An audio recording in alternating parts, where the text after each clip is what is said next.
Hi, and welcome to the Smarter Literacy Podcast from Ascend Smarter Intervention, where our mission is to simplify effective literacy instruction and make it easier, more effective, and more sustainable for every educator.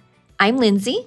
And I'm Corey, and today we're diving into a question that's so important to consider. What tier are you actually teaching, and how should that impact your literacy instruction?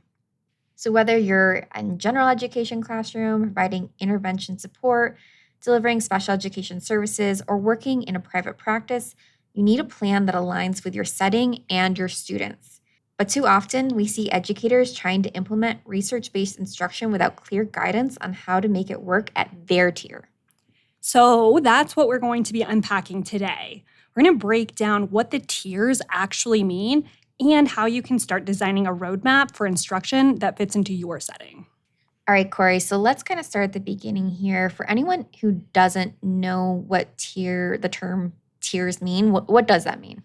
Yes, that is a great question. I think there's so many terms that we have in education that can sometimes feel confusing, or they're used in different ways in different school settings. And so the way that we've really thought about this is that tier 1 is your general education classroom. This is the instruction that everybody gets. If you're in that grade, that's the instruction that you're receiving in that general education classroom. This is your core literacy instruction, and it's designed for all students. Then we have tier 2. So tier 2 is targeted small group instruction. Now, this is oftentimes considered intervention because this is going to be for students who need a little extra support. So it's often coming in short bursts or, again, that small group setting. And it's designed for students who need just a little extra help or a little extra support. And then we have tier 3. So tier 3 is intensive, individualized support. And it's more frequent, it's more focused, and it's usually delivered by someone who has a lot of experience going really deep with students who are potentially 1, 2, maybe even more grade levels below where they are currently at from an age perspective. Then you also have private practice. So private practice doesn't necessarily fit into tier 1, 2, or 3 in the school setting. However, it's often blending a little bit of tier 2 and tier 3 in a private setting. And so this is going to be students maybe who, again, need that extra support. Families are able to help to support their kids in a private setting. And that can be great because you've got a little bit more flexibility, but you don't necessarily have the support across, knowing what's happening at tier 1, tier 2, and tier 3 in the school setting. So if you are a classroom teacher, you are delivering tier 1. If you are a reading interventionist or a reading specialist, you're likely handling tier 2. If you are a special educator or a private practitioner, you're likely managing tier 3. But the thing is, most of us, we don't deliver just one tier. Exactly. That's exactly right. Because maybe you're a classroom teacher who's pulling small groups.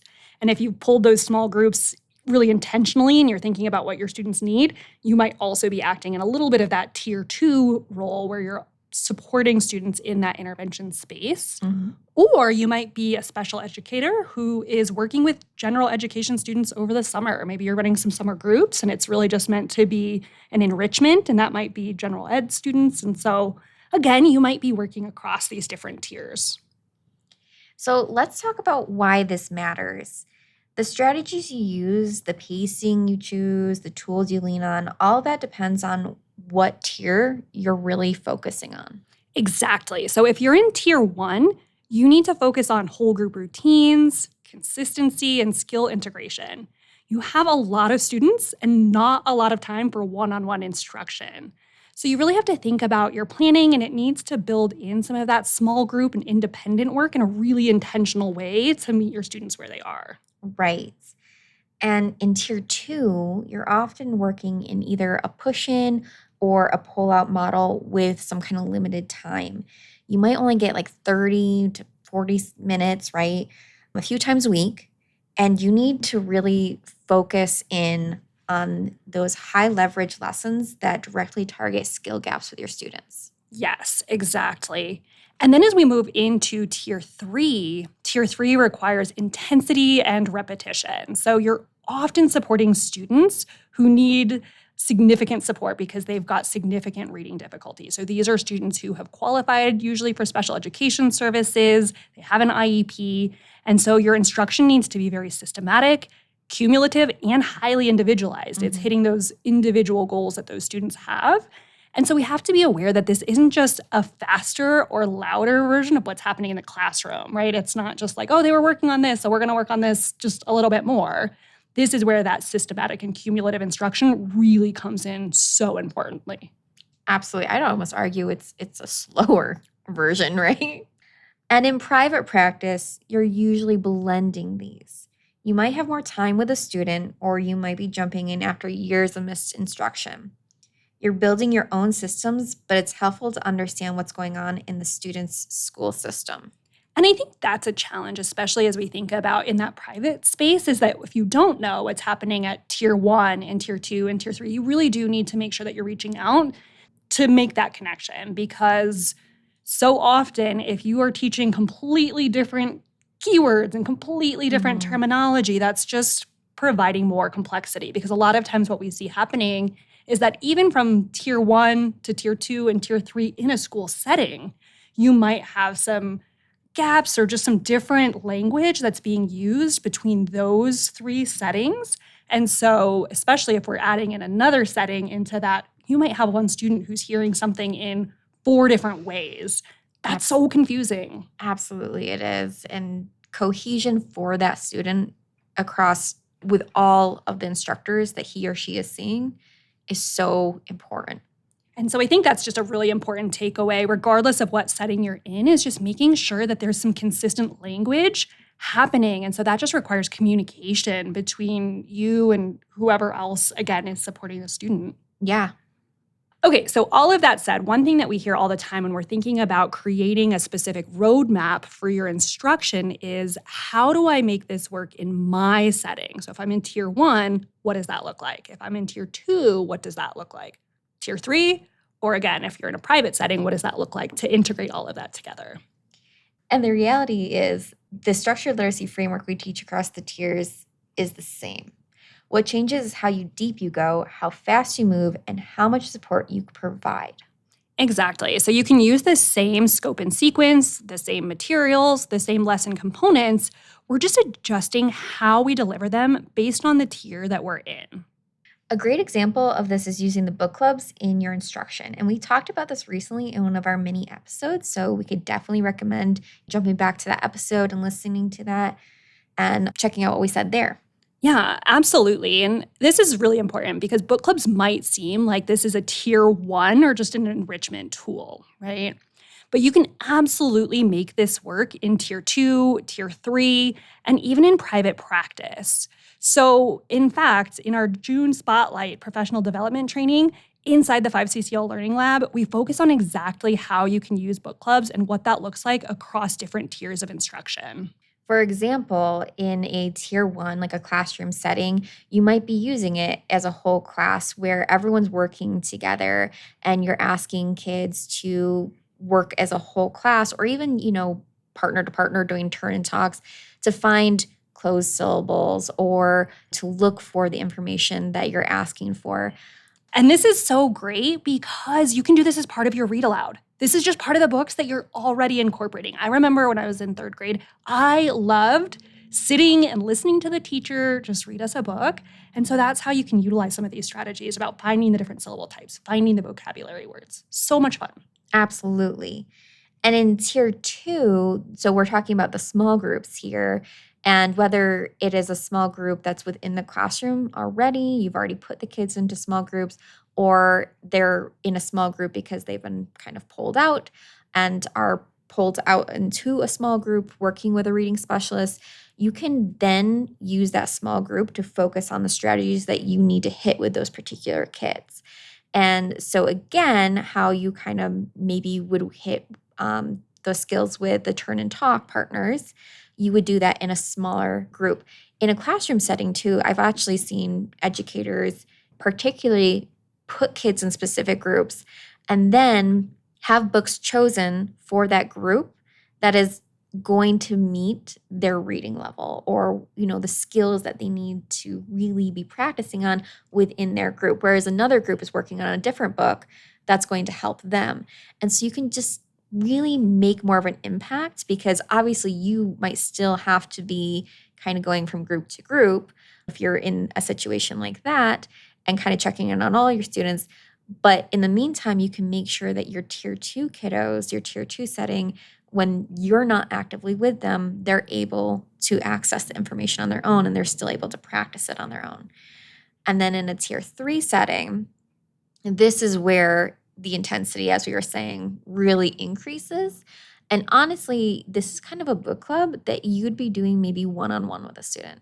So for example, I am currently working with a tier 3 student who she and I are working through our own book club and we're going through our lessons and I'm really focusing on the skills and strategies that she needs to practice.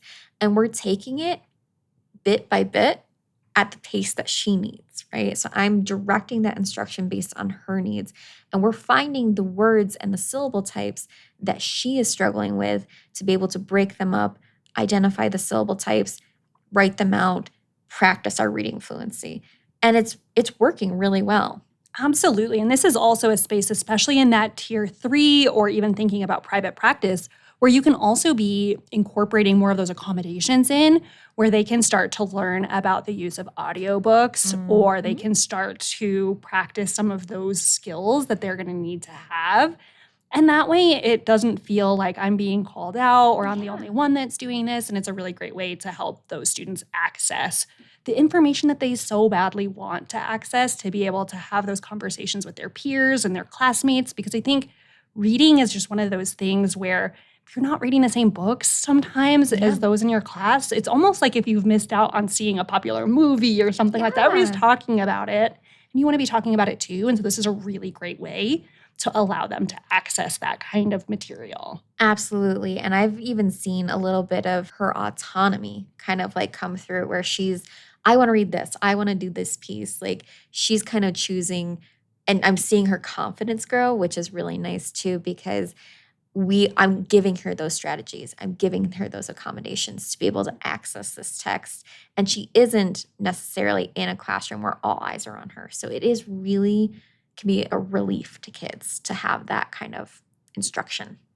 Yes, absolutely. So I think that's just an idea of, again, using a similar scope and sequence, using a similar material, using the same lesson components, but it looks different across each of those different tiers.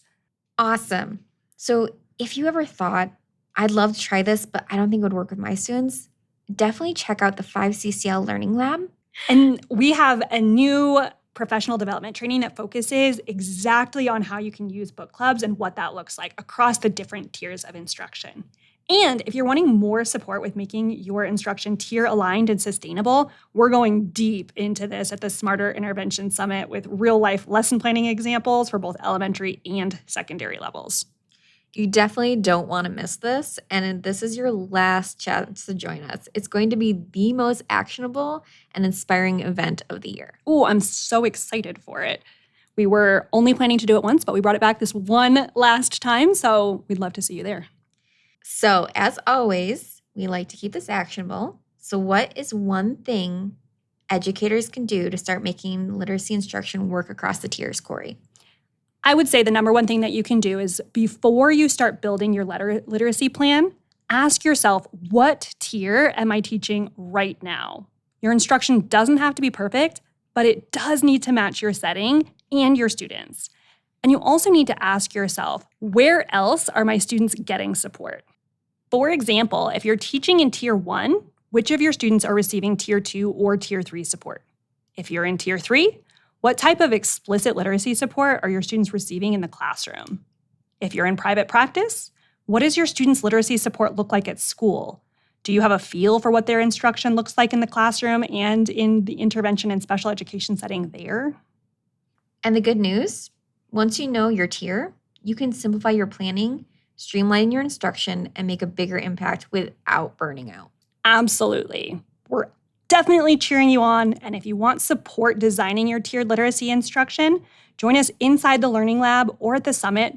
You don't have to do this alone. You can learn more about both at smarterintervention.com, and we'll drop a link into the show notes. We'll be back next time with an episode on how to design a roadmap for your literacy block with the science of reading in the Tier 1 setting.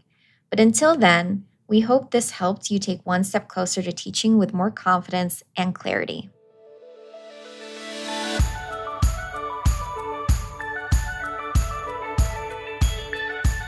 Thanks for listening to this episode of the Smarter Literacy Podcast. Make sure to subscribe for more strategies and insights to make delivering effective literacy instruction easy, or at least easier. And if you found this episode helpful, share it with a friend or leave a rating and review wherever you get your podcasts. It really does help others find the show, and we are beyond grateful for your support. Thanks for listening. Until next time, happy teaching.